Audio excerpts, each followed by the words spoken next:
So, a little bit on Never Stop Learning. These videos are mostly related to agility because most current Ocean members do agility. But they don't really involve typical agility equipment. So, if you like to do active things with your dogs and you're really into mark training and want to add wrapping to your repertoire, these are things you can take like cones and a couple of mark buckets to a park and get your dog really running and working turns and having a great time without just throwing a ball, which of course we've all seen dogs trip and fall over themselves with a bad toss or just a bad grab for the ball. So it's a great way to get your dog running and moving in a perhaps a little safer way. I don't have an objection to balls necessarily. I do throw balls, but every once in a while I have to squinch my face up because of what happens when my dogs are going for the ball. Let's see.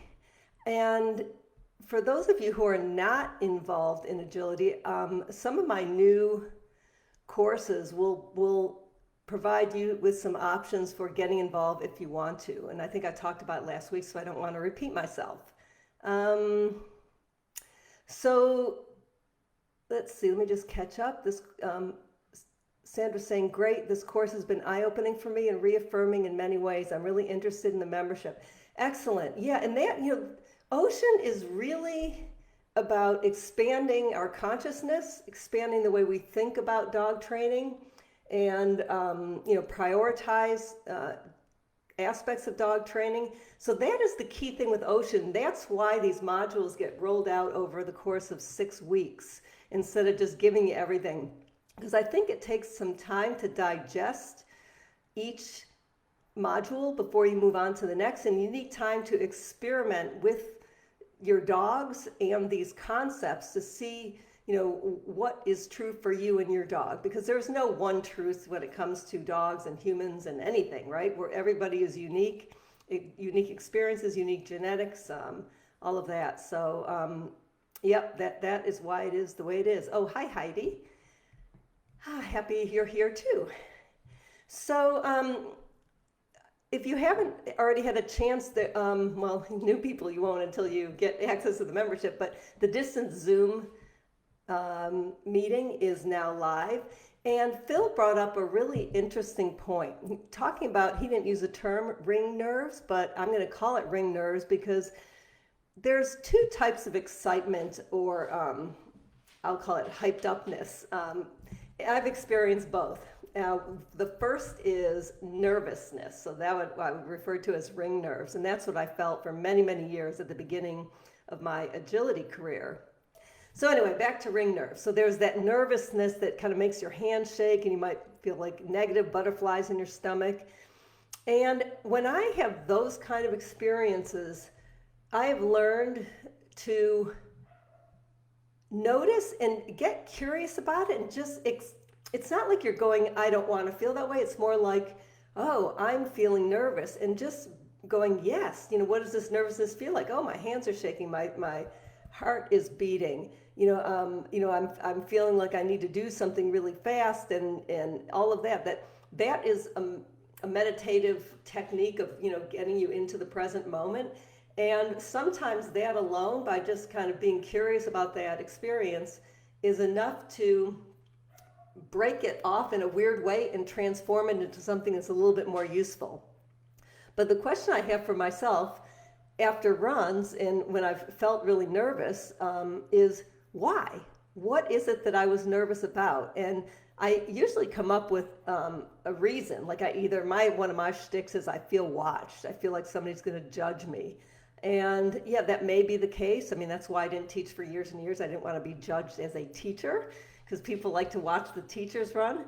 But it's my issue. It's not anybody else's issue. And over the years, I've gotten really much better about whenever that pops up in my consciousness. I just go, you know what? If they're watching, oh well. If they're not watching, that's great. But I have no control over that. And I want to be here for my dog. So I'm either going to be focusing on me, and if I'm being watched in my paranoia about that, or I'm going to be focused on my dog. So I'd say one other great way to get out of your own head is to focus on your dog and to be there and noticing what they're going through in the present moment. That can also help. So the other kind of, they're not, I wouldn't call them ring nerves, it's just like this positive excitement that happens in competition, and it can improve your performance versus the ring nerves generally are not that helpful. But with this other type, it is like you're a little bit more hyped up, you got a little bit of adrenaline running, and it sharpens your thinking, sharpens your reaction times, all of that. So if you're feeling that kind of, competitive vibe, fantastic. Like, acknowledge that, get in touch with that, and yay you. But it really is an important thing that if you are feeling nervous and then you listen to yourself on video and you've got a weird tone to your voice where it sounds like kind of like that, or if you feel like you're running around in a nervous way, it's certainly worth exploring to see if you can't get curious and find a different way of being that works better for agility, so that you can have more fun and that your dog isn't reading that kind of energy when you're in the trial environment. So let's see. And oh gosh, this was a really interesting thing, and it came up with Heidi and Birdie in the video, where Heidi she's calling it dressing Birdie, putting the collar and leash on her before a walk. And it's in our Facebook group, so check it out. But it's really interesting to see how we can get hooked into the dog's energy and we can mimic it. So a dog is timid, then we start getting kind of like that. And while it might be helpful, it also might not be helpful. So like, it's almost like you're can be supporting that mindset and rewarding it. So think about the way you give food when your dog is acting timid or insecure, like the tail is tucked, they're tense, they're, like Birdie's a good example of that. And try a different way of being, and try different things to reward. So instead of rewarding the thing you're training, which is closeness to the collar or leash, see if you can't reward mindset. Ears up, a little relaxation, a little smile on the dog's face, and say, yes, good dog to that. Give the food while you're also maybe moving the collar a little bit closer, and see if you can't get more of that mindset shift, so that instead of training the external behavior, you're actually shaping the internal expression there, the internal experience. Because I definitely saw this in week 1 of Foundation Skills for Agility. It's that new class that I've really is a better mousetrap, is the way I'm thinking of it, for teaching people new to the sport of agility and dogs new to the sport of agility. That when dogs were walking over these planks, that if the handler was, if it was kind of a dog that's tentative, if the handler was tentative and matching the dog became more tentative, and then the handler had to become more tentative, and the whole thing just kind of fed back and forth.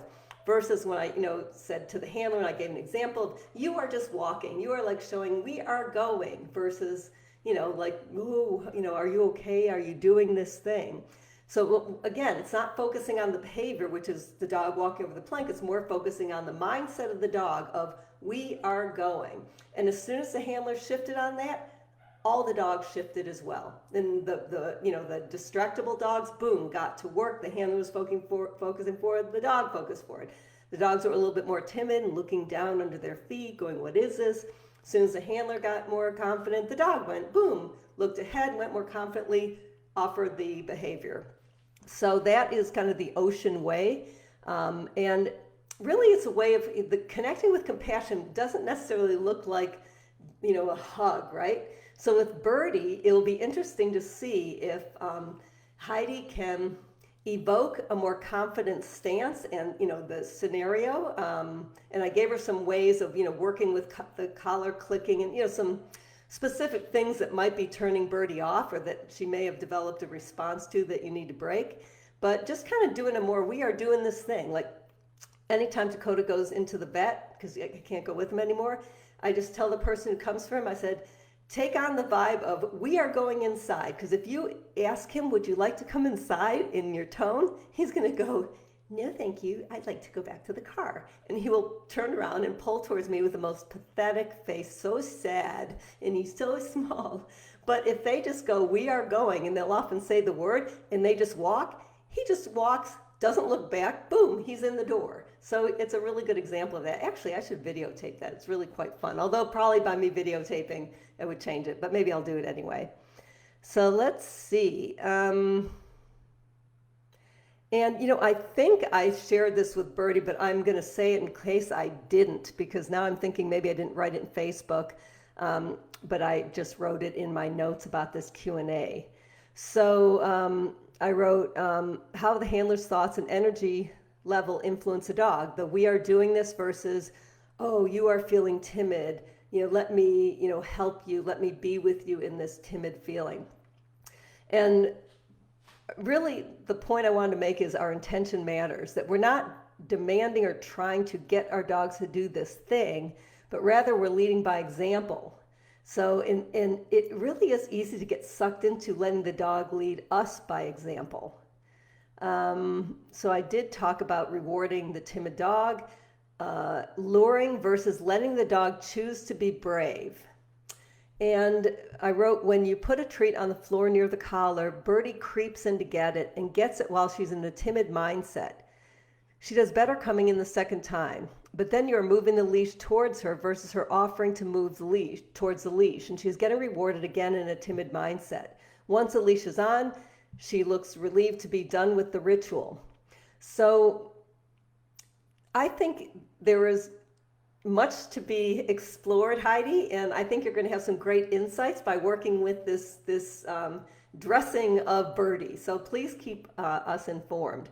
And I just threw a couple of options out there for things I would try with a dog that was acting that way about getting collared and leashed for walks. Is I would leave the collar on 24/7 for a while, and every once in a while I'd unclip and reclip and give a treat, really high value treat, so that the dog doesn't associate the clicking of that collar with anything negative. It's just like click, click, goes off, goes on, boom, and treating until I get no response to that. And that sound of the clicker can actually be associated with like a clicker noise being a reward comes. So another way, you could take the collar in your hand and you click that collar in your hand and you give a treat, unclick it, click it, give a treat. So now you're associating that noise with a positive reinforcement, something good is coming.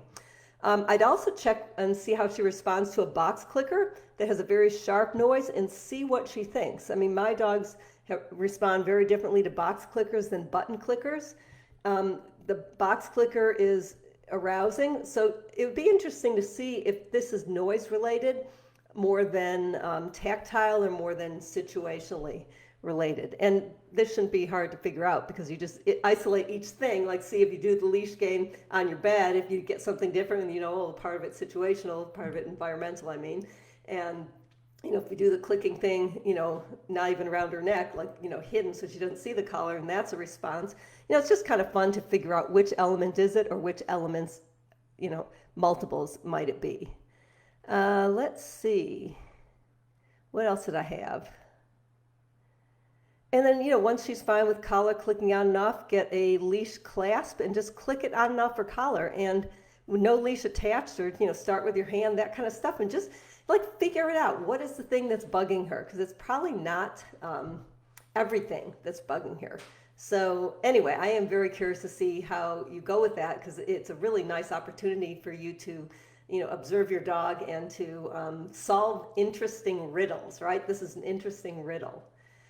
Yeah, and I did like Jean's idea to sit on the chair versus on the floor, that for a dog like Lil, it's less pressure if I'm not down on the floor with her, that I think she can perceive me being that close and leaning forward as, to cause her to go back. So just another thing that's worth trying for sure.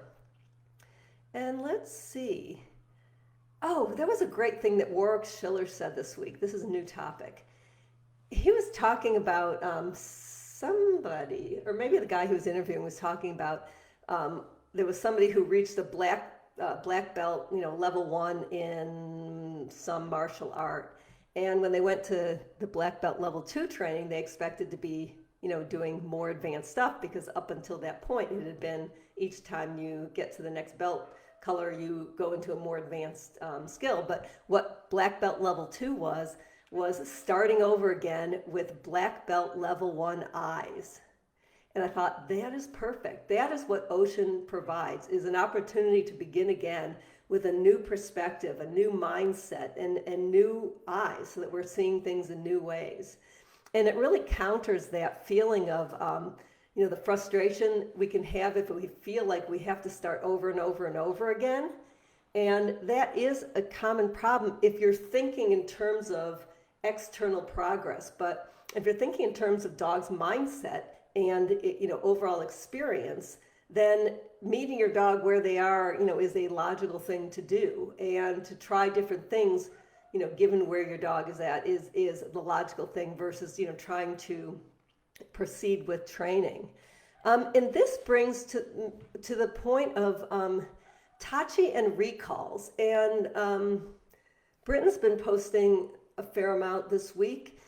So recalls are interesting. That, there's recall training. You throw the cookie, the dog gets it, you run the other way, all that kind of stuff that it absolutely improve a dog's recall. But I think that all of the ways that we can develop a deeper bond and create more trust in our dogs, and I think that's what really influences the dog's recall. So in one of the videos that Britton shared, that Tachi came within 5-6 feet of the mark, and he stopped, and she called him again, and he wouldn't come, and she got frustrated, which is completely understandable, right? You're like, this dog knows this, and yet in that moment there was something that happened, and it happened that caused him to stop in the first place. And as hard as it is to let go of your anticipation that your dog is going to go on this mark bucket and to do whatever it is you're going to do, whatever was in your mind of like, this is the future, my dog is coming, he's going to do this thing, then I'm going to do that thing,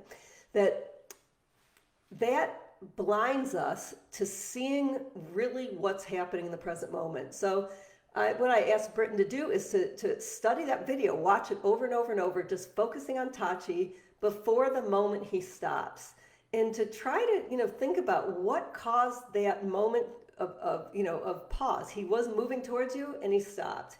And then to also develop a repertoire of things to try when he does that, because I've seen him do similar things like that, and my dog Jake would do stuff like that, so that you don't have just the one thing, which is to call again, that you have, a bunch of different things you can try and to see how he responds. So I don't have an answer of like, here's what you do to fix that. But I guess I do. The answer is to experiment with different things and to try to notice what happens before he stops moving towards you. And, to notice what is it environmentally, what is it about the way you're standing. These are really important things to consider. And as hard as it is to remember that our dogs are always doing what they've been rewarded for in the past, which is not necessarily what you want them to be doing. Just know your dog is doing his best. He's giving you his best effort in that moment. He's doing that for a reason. He's not doing it to annoy you. Hard to remember that. So Allison's writing, my dog was weird about its collar when he was young. When I put it on him, he would rush to his crate to hide. I basically just carried on as normal land. Once he learned it meant fun stuff, he was much better. He now pushes his head into the collar. Yeah, so sometimes just kind of ignoring it, like going, this is no big deal, you're doing this thing. Dakota with that halter, I showed a video in one of the modules that, he's like, oh, I don't want to put my head in that halter, ooh, ick, ick, ick, ick. And, we walk in it a fair amount on these leash walks, and even though he's kind of like hesitant, like he kind of slips his head in, like it's, like there's barbed wire, but I think it's just a little weirdness about it. I don't think it's necessarily negative, because he has the same response to when I, put him through a slip lead. So I think it's just something about, putting my head in this thing, but it's not necessarily a big deal. And I've not tried to train him to do it, but I also would not use a halter or anything that caused that kind of mindset at the end of an agility run. Because, I feel like in the context that he's experiencing that is like right before we get out of my car, I don't mind that he's got this kind of like, ooh, we're doing this. But I would not want to end agility runs like that because it's so different than his mindset is. He is so happy and joyful and smiling that I wouldn't want to like suck the smile off his face by doing that. So we do use a slip lead in agility, but I have a wide loop and just boom, it's on before anything happens. So Louise asked me to talk about the no reward markers, and I posted about that, and there's a great study that I posted about also in the Ocean group, and I commented on it to bring it to the top. So originally posted on January 15th, it's at the top. And basically what I was saying is there was a study of 27 dogs that I believe is a foundation that ignoring errors is better than using no reward markers. And I went back and I read the study, and the study is flawed. That the no reward marker was a beeping sound, and the reward marker was a clicker sound. So, like for instance, my dog Dakota has positive association with the clicker sound, but he has a negative association with anything that beeps. So if the wrong type of beep happens, he runs downstairs. So it is possible that some of these dogs perceive the no reward marker not as neutral, but as negative. And the other flaw, I think, with that study is that these dogs were worked by a scientist that they didn't know. And not every dog is going to respond in a relaxed manner if they've just been taken away from their person, they're in a strange room, that person is not giving them any social interaction, that the scientist was acting like a robot, no human dog interaction. So some dogs are going to find that whole thing to be neutral or aversive, right? They're not all going to like that. Depends how much they like food, or just depends on the dog's personality. So that's another flaw. And the reason I look back at that study is because I did know that most people think the use of no reward markers is less desirable than just ignoring mistakes. And then as I started watching dogs with mark training and people who use no reward markers and people who don't, it was like, gosh, it appears based on the dog's response that no reward markers provide clarity, and the clarity provides a better attitude versus the dogs that are given nothing. And then I also noticed that the dogs that are officially being given nothing are actually being given different things. So they're getting like no reward markers that are like a little bit of a by the handler, like their face might, or they might lean forward. They're doing little things that are telling the dog that the thing they're doing is a mistake. So they're giving no reward markers, just not official ones and not by a particular word. So that was a little bit fuzzy as well. But then, I thought about my own relationship with no reward markers. I use them sometimes and I don't use them other times. And it's really spontaneous about when I use them. Like I use them when my dogs, they know a behavior and to not step off the mark when I'm doing things that, they have been doing for years. And I know it's the right thing to do because as soon as they step off, I say, whoops, and they step back on.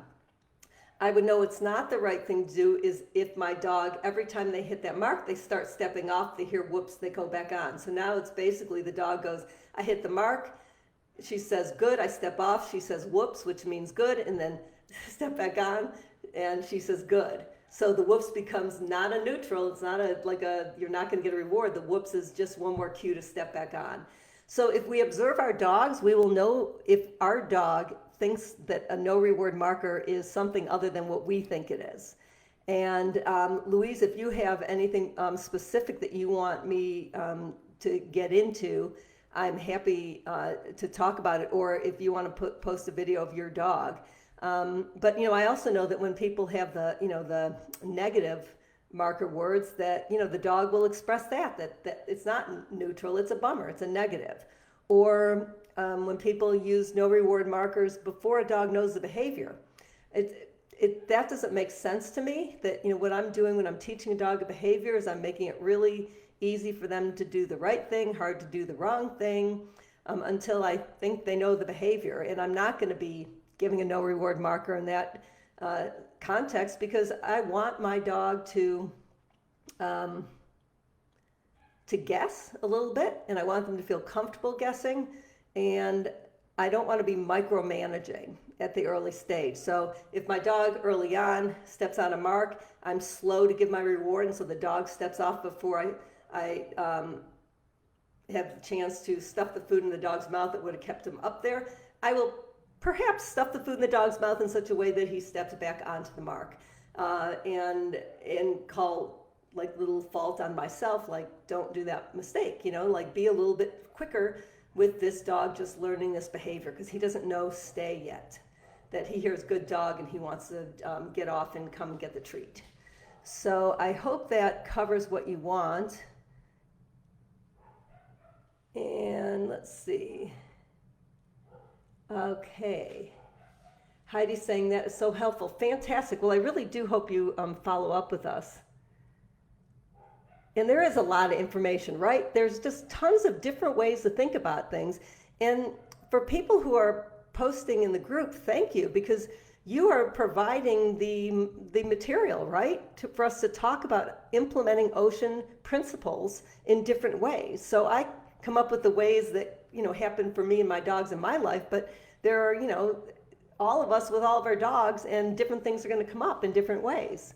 So Brenda's writing, with my boy, his hair got caught up and he is still not liking leash over his head. Not noise at all, maybe. Yeah, well, okay. Then my first dog, Jake, I was such a nervous wreck at the first trial that his long hair got caught up in the slip lead. And because I was so nervous and I didn't realize you can actually take your time taking the leash off when the judge says, good luck, that doesn't mean you have to leave then. That was, part of the, Anyway, so I finally, I'm struggling. My hands are literally shaking, and the leash comes off. It's stuck in his hair. It flies off like a champagne cork, and he just blows a gasket and shoots off. So we had to work on that long and hard all weekend long. But yeah, so that's a negative, experience, and I think you can counter condition that over time, with,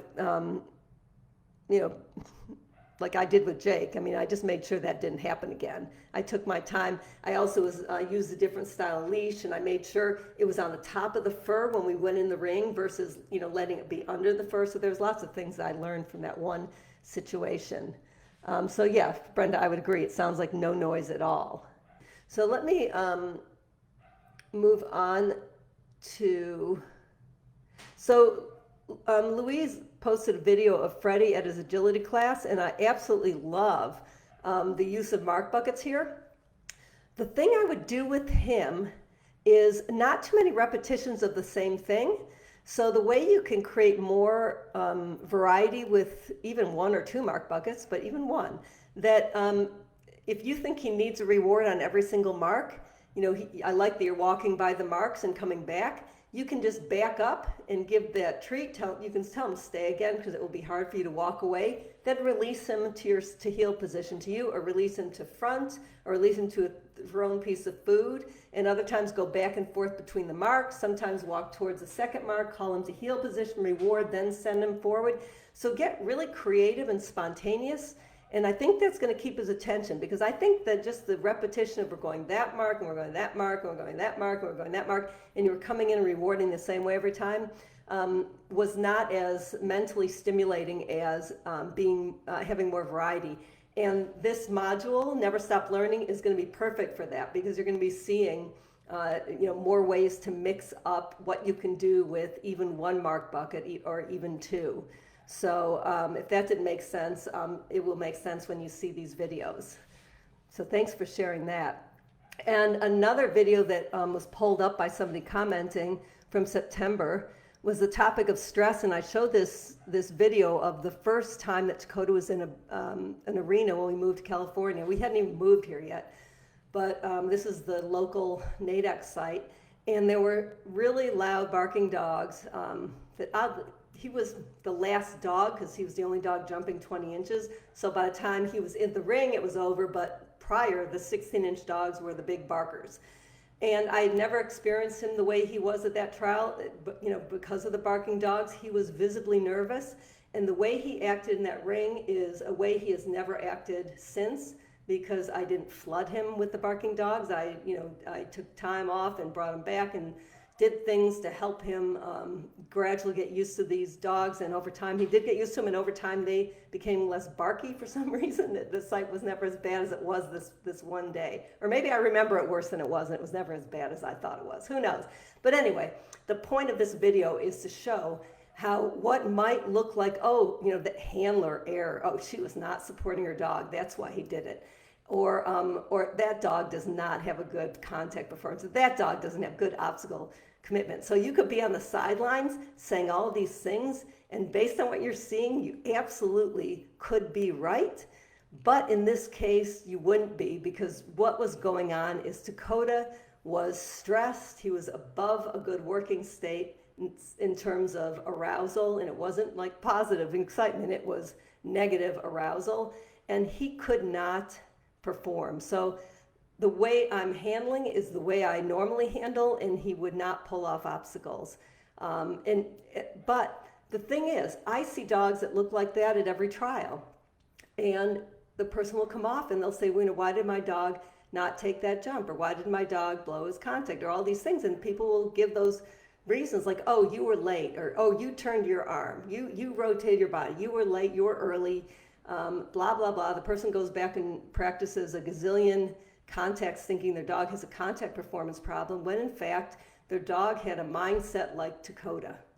And so again, if you're focusing on the external behavior and you're seeing these things as this is what the problem I need to solve, then you might kind of get a little bit of improvement in the mental state by doing all that training. But I think the time is better spent focusing on the internal state of the dog, helping them learn to cope with stress and finding different ways that you can expose them to the stressors in little chunks versus flooding, and like hitting the core cause. That's the core cause, not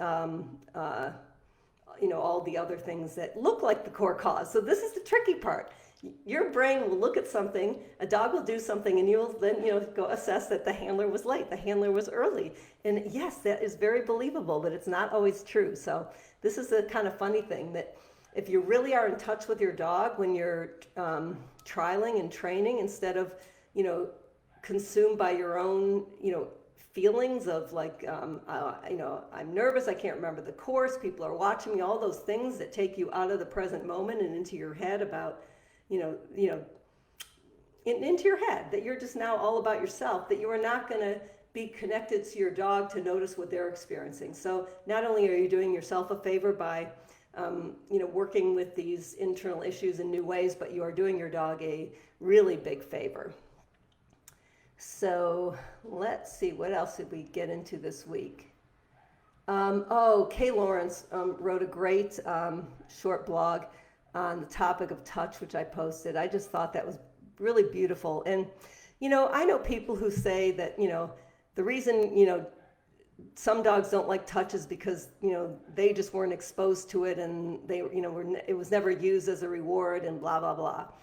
And my personal experience is that some dogs don't naturally like touch. Like, some people don't like touch as much as other people. So like Lil is not very touchy, and she never has been. And I don't think it says anything about our relationship. She just is not touchy-feely. And, Dakota is more touchy-feely. So I liked that this blog post really respects that dogs are unique. And what else we got here? Catherine Kelly had a great post about, she calls her Stockerella. That is so funny.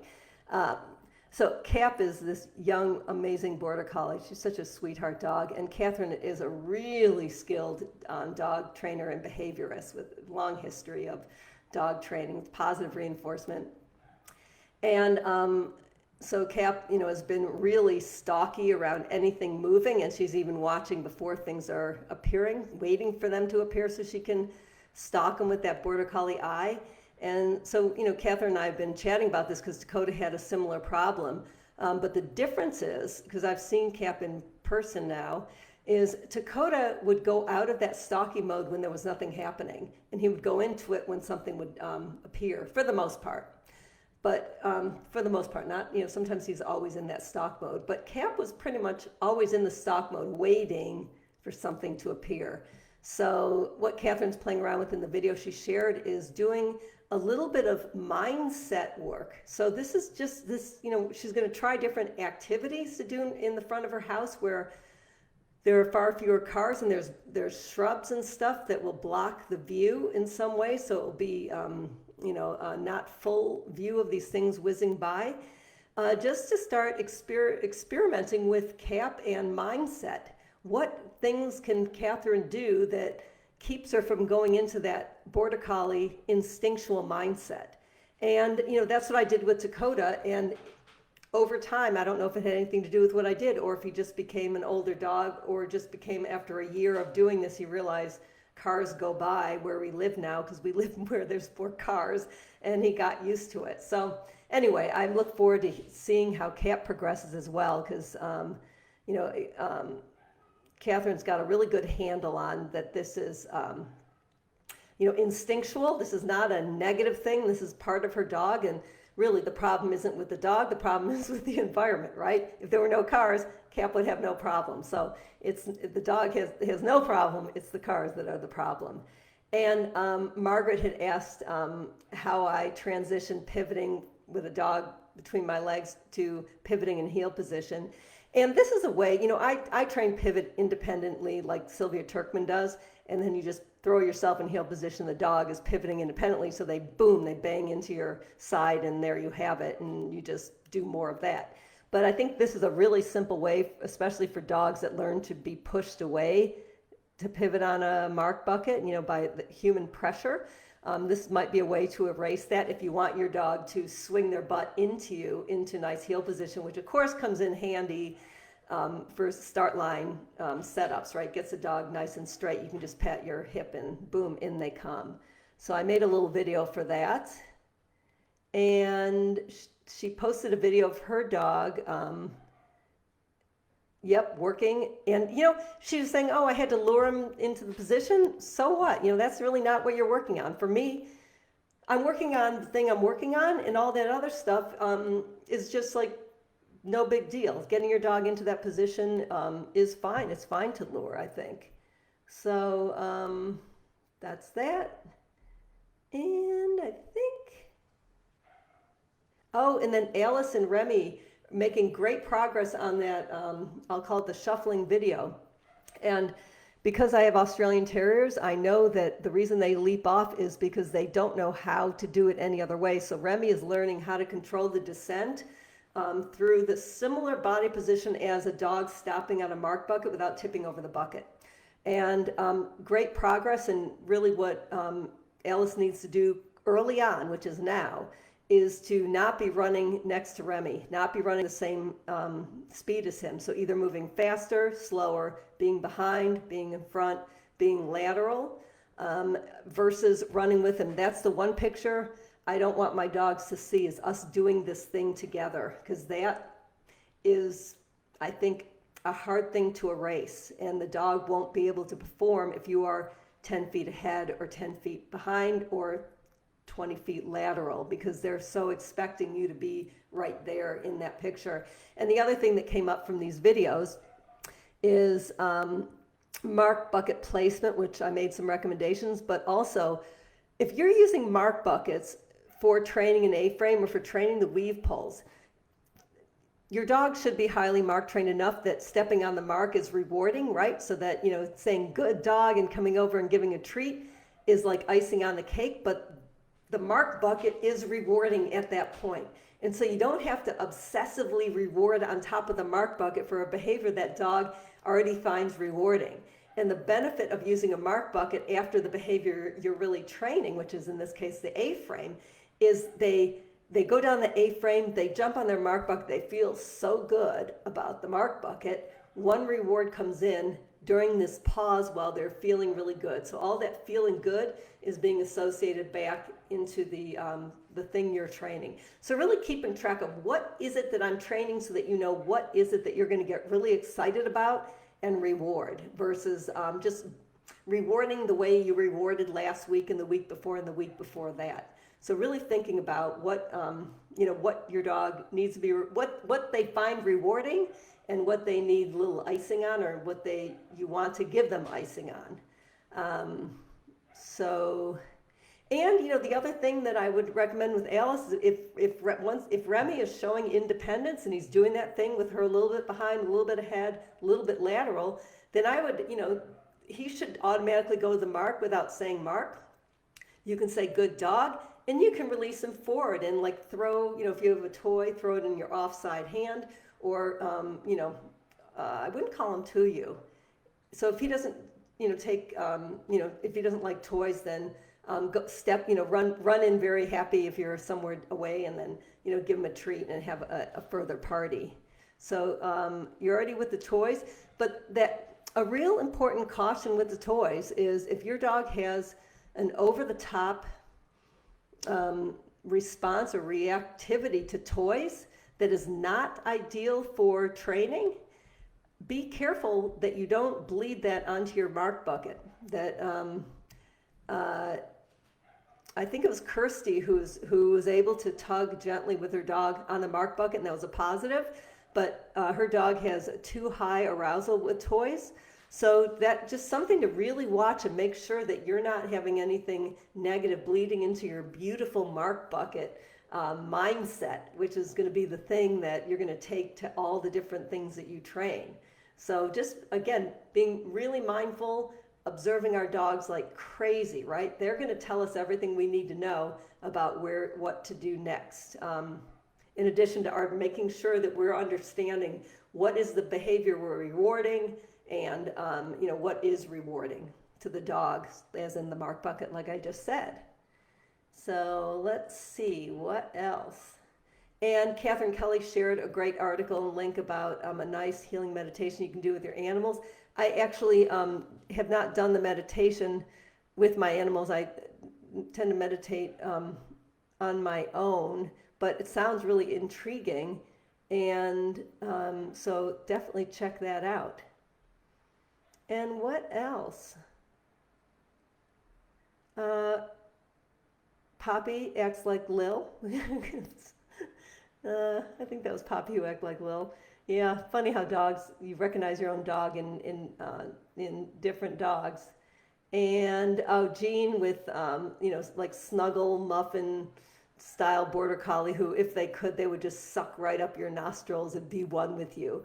Border Collies are funny in that way. And Dakota actually does that as a way to get you to stop doing some, if you're doing some physical whatever he doesn't like, instead of running away, he just sucks into you in such a way that's really hard to get to the body part you want.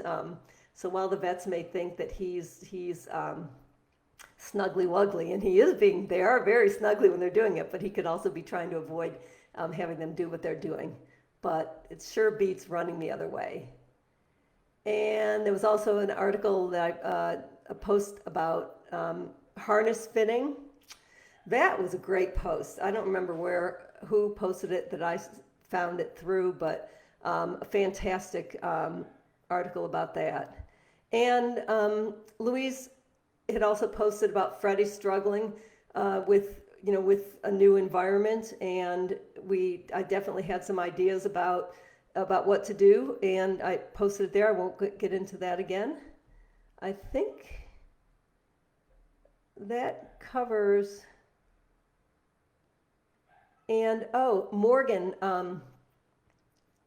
found fantastic insights with 3 chapters of Observe Your Dog, and I just love that she's willing to take this at the pace that she's taking this at. That this tendency, like I have a tendency of I want to keep up.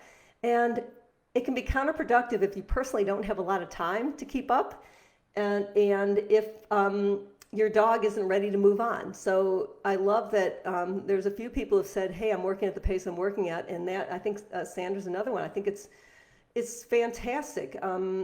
It's the best way to progress is by taking your time at the early stages. That, rushing only rushes you right back to the beginning into a lot of frustration. So I think that's it. Okay. Yeah. So let's see. Peg is saying, can you release to another mark bucket? Having so much trouble with this on the A-frame. So you have a mark bucket like set up, you've got the A-frame and then to a mark bucket 5 feet away, Peg? So with a golden retriever Luna size, a stopped A-frame, so 2 on 2 off, let's say the dog's front feet are 2.5 feet away from the A-frame. So I would put the mark bucket probably 5 to 8 feet away from the dog's front feet and 2 on 2 off. So a total of 8 to 10 feet. So 8 feet, and you got to experiment with it, right? And I think it's important with these dogs with the 2 on 2 off and the A-frame to realize that they're going to be moving on quickly versus being asked to stay, because I think when you ask them to stay, they tend to not want to go into that position because it's a bummer. So somebody I know, Dawn Covell, who has the most beautiful 2 on 2 offs with two of her dogs. The third one is young. It's not perfect like the other two, but these dogs fly into it. They land soft. It's consistent, and she can do quick releases. And when she doesn't, the dogs stay in that position. So it is possible to do a 2 on 2 off that's pretty good on the dog's body, and that's what I'm envisioning for Peg and Luna. So I would try the mark bucket at 8 feet away and see what she does. Try it at 10 feet away. Think of this as an experiment. And you're not going to say, I don't know if you're going to say 2 feet. That's your word for 2 on 2 off, 2 feet, and then release her to mark. Yeah, definitely. I would always release my dog to something. Once they understand the behavior, I'm not going to go in and reward them in the 2 on 2 off position. That the release becomes the reward. And especially with a slightly uncomfortable position, which is 2 on 2 off in the A-frame, the release is quite rewarding in and of itself. So definitely. And if she starts quick releasing before you give the release, you can give that no reward marker. She can still run to the mark and you call her off it. But the great thing is she didn't have a bummer experience about the quick release, but she also didn't get rewarded. She didn't get praised and didn't get food. And then you can do like one, just like wrap her around and, do 1 2 on 2 off and then release her to the mark and give the reward and then try again. So I wouldn't make those quick releases punitive, because that is the easiest way for the dog to do that thing. Yeah, and okay, you're saying, okay, good, I've been feeding. Yes, and how long have you been feeding? I mean, you've been feeding forever. Like, since I met you, you've been feeding. So, it's like, it's time. Like, go in every third time. Go in, like, don't do it twice, then do it one time, then don't do it the next time, then do it once, and then don't do it, do it again. I mean, be very random. And don't feed when, say, she has any kind of pause on the descent. Really, I guess you could use the feeding as a way to reward something that is slightly better than other things. Actually, that's a way to do it instead of being randomly random. Is is to find something that you can shape through your food rewards. And again, know that your food rewards may not be more rewarding than quick releases. So, and I just want to clarify also about quick releases. There's different ways of thinking about them. That I have 2 ways of thinking about a quick release. One is the minute my dogs perform, like as soon as those 2 front feet hit a mark bucket, a quick release is at that moment. The other kind of quick release is you have time to say good, then you release. And I'd experiment with both of those. by saying good, you're creating that slight pause in that position that's slightly probably negative, right? That it's easier for them to go into that position, kind of go on, which is almost like a moving A-frame. But if it becomes too much of a moving A-frame, they don't go all the way to the bottom. So I would experiment with both of those types of quick releases, even mixing in that. But being really careful to never release before your dog's second front foot hits the ground, because then you're getting fuzzy. So I hope this all makes sense. And I think you can also continue to do some flat work that gets more and more handler variability, because I know you have a tendency to want to run right next to her at a certain distance, and that is not doing her a service. And it's just by feeding your dog at the end of that 2-on 2-off, you're actually causing yourself to do the thing you don't want to do, which is to be running with your dog and close to your dog. So there's another reason to get rid of the feeding. So I think that covers that.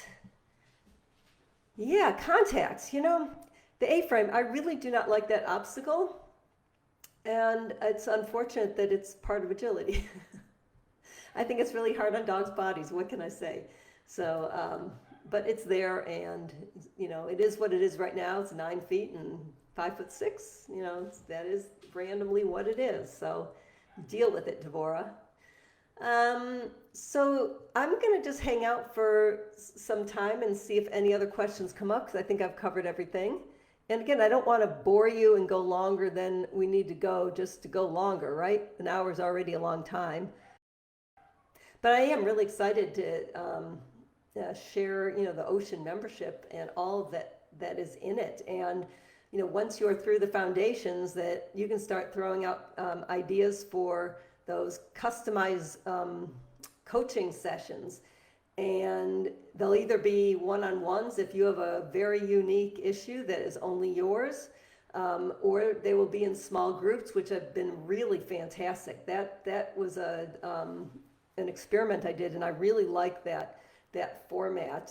I feel like it ends up providing broader information and being more useful to more people by talking about it in the context of several different dogs versus just one dog and one person. So Heidi, does this last for only 6 weeks? So Ocean Foundations, the way I rolled out these modules, so you're now starting the 6th week. After this, if you join for just the foundations, you now go into I think it's about 6 more, be 6 more weeks of free access to the membership. But if you are still in the foundations, that the foundations are part of the membership, they are always available to Ocean members. So this, the membership that you get with just the base, you bought the class, that will go through May 1st, and you'll have the option at that point to continue on at $29 a month, or you can switch to quarterly or semi-annually, something like that. But you don't have to worry about that for 6 more weeks. That's as much time. That's more time than we've gone 5 weeks, so it's 7 weeks. That's quite a long time. So Amy's asking, can you clarify how much or little physical cueing is desirable during mark training session? Well, it depends what you're working on. So I work on verbals and I work on handling, and you will see in these videos that are under Never Stop Learning, you're going to see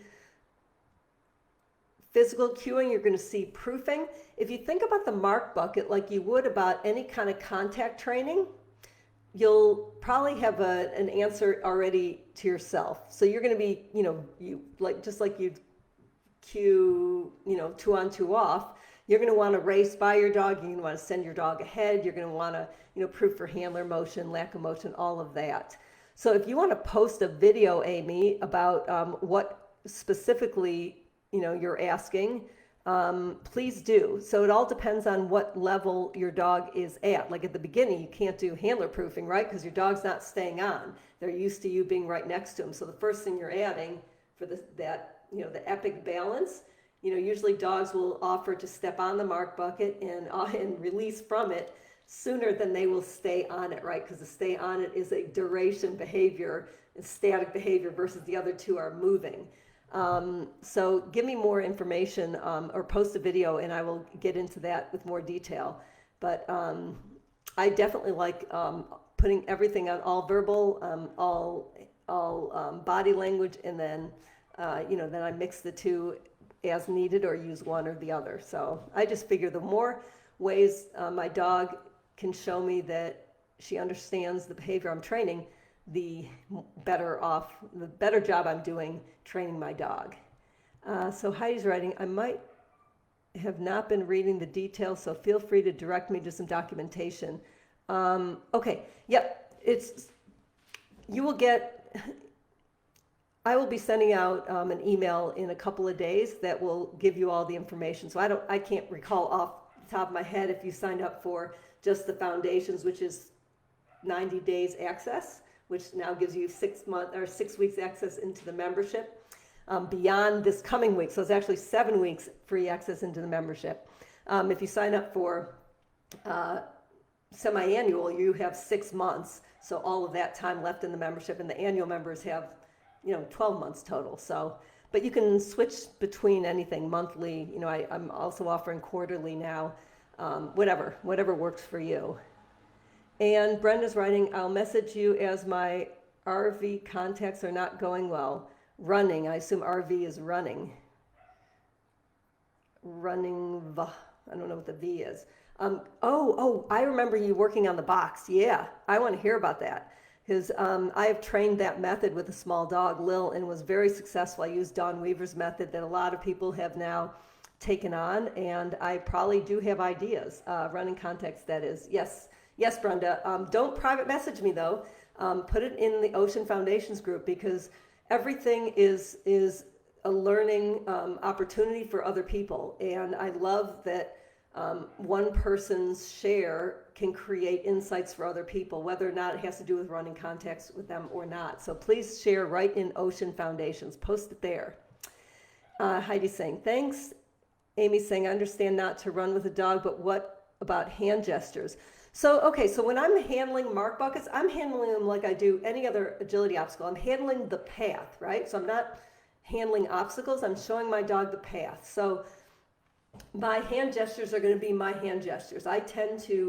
My hand is the height of my dog's nose. So if my dog is close to me, my hand is going to be really low. If my dog is further away, just because of the way the horizon goes, like now my dog is, 40 feet away, my hand is there because I'm still pointing at my dog's nose. Now my dog is 80 feet away. My hand is there because I'm still pointing at my dog's nose. So my hand is always showing my dog the path, their path. So, again, so Amy, I like to train verbal alone, but I also like to handle the marks. I want to show my dog, teach my dog handling. Like that's how Dakota, because he was the first puppy I had after I learned about mark training. Lil didn't start till she was 6 or 7. But the first thing he learned was it was handling through mark training. And it was a great way for him to understand that when we are moving together and I'm gesturing ahead, I'm kind of bowling my hand, that he is free to go ahead of me. And I have these early videos that are in one of these modules. I can dig it out if you can't find it, where it's showing his first time just moving forward away from me just ever so slightly, like we're walking together and all of a sudden he goes, oh, there's a mark bucket, and he moves maybe a foot in front of me. I'm like, there's the beginning of a dog with independence looking ahead for the obstacle. And so was I supporting him with handling? Absolutely. Was I pointing and luring with my hand? No. I'm showing him, giving him the choice to move ahead, giving him just the amount of support he needs. So brings up this concept that's come up a few times, which is the difference between supporting and helping. And the way I view those two words is supporting is providing my dog with a better chance of making the right decision than the wrong decision, versus helping is showing my dog what I want him to do. So almost doing it for them. And I think the first way teaches a dog to think and to guess, And that's a great mindset. Like, it's more engaged and it's more fun for them. They grow confidence, and I think it builds intelligence because they're thinking, right? They are not just following your hand. They're going, oh, I'm going to that mark bucket. She's showing me that. I'm going to go do that thing. So I personally prefer that style of training. So let me know if that does not. So it's not pointing to the obstacle as much as it is showing the obstacle and supporting the obstacle, just like I would a jump. So I'm just supporting my dog to go to that mark bucket, while also supporting with body motion as well, until they're able to do it.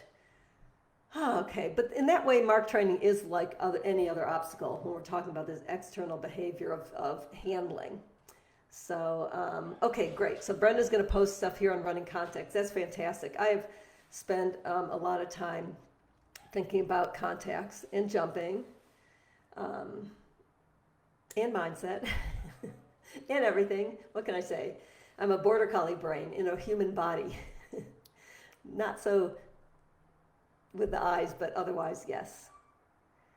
Okay, so I'm going to wait another minute in case there's a pause. Okay, everyone, so visit this Facebook group and check out the new module if you're ready, or take your time going through the module that you're in. And there's no such thing as a dumb question. Only the dumb question is the unasked question. So really take advantage of this group. That I really appreciate the people who are interacting, and they are providing value for everybody. Thank you for that, and you are providing value for me. You're helping me continue to be able to talk about and think about ocean principles and implementing them in different ways. So you are doing me a great favor.